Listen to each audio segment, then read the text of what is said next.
On a eu une manif qui s'est déroulée dans le calme à Paris ce week-end. Et qui a été plutôt un succès. 50 000 personnes d'après les décomptes indépendants. C'est la manif féministe contre les violences faites aux femmes. Oui, c'est une façon aussi de faire pression sur le gouvernement qui ce matin annonçait les mesures post-Grenelle contre les violences faites aux femmes. 49 000 personnes selon Occurrence, c'est ce cabinet indépendant. C'est plutôt un succès. Et puis on a vu une manifestation dans Paris qui s'est bien passée.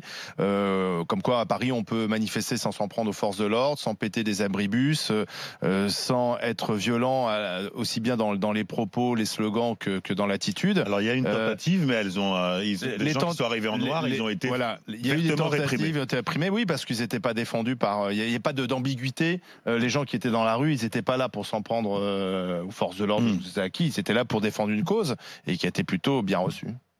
Ouais. On aurait pu défiler, tu aurais pu y aller. Moi, j'ai posté avec ma petite pancarte, évidemment, place de l'Opéra. J'ai vu pas mal de personnalités de tous bords. Pour le coup, véritablement, il y avait une espèce de concorde.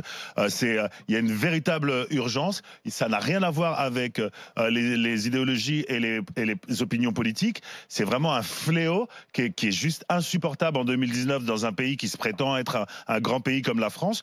Donc maintenant, on espère que ça ne va pas accoucher d'une souris et que véritablement, les mesures qui vont être prises, elles vont être proches de celles qui ont été prises en Espagne, je le dis souvent, qui a vraiment mis le paquet et qui aujourd'hui obtient des résultats extraordinaires sur la baisse du nombre de féminicides et sur le traitement qui est fait à ces hommes qui sont des salauds. Parce que, notamment dans le milliard qui est donné par Mme Schiappa, il faudra bien regarder le fléchage des crédits, comment ils vont être dépensés, parce que j'ai regardé pas mal d'associations disent attention qu'on ne se fasse pas avoir, que l'argent aille bien là où il doit aller, dans la protection des femmes. Anas Kazib.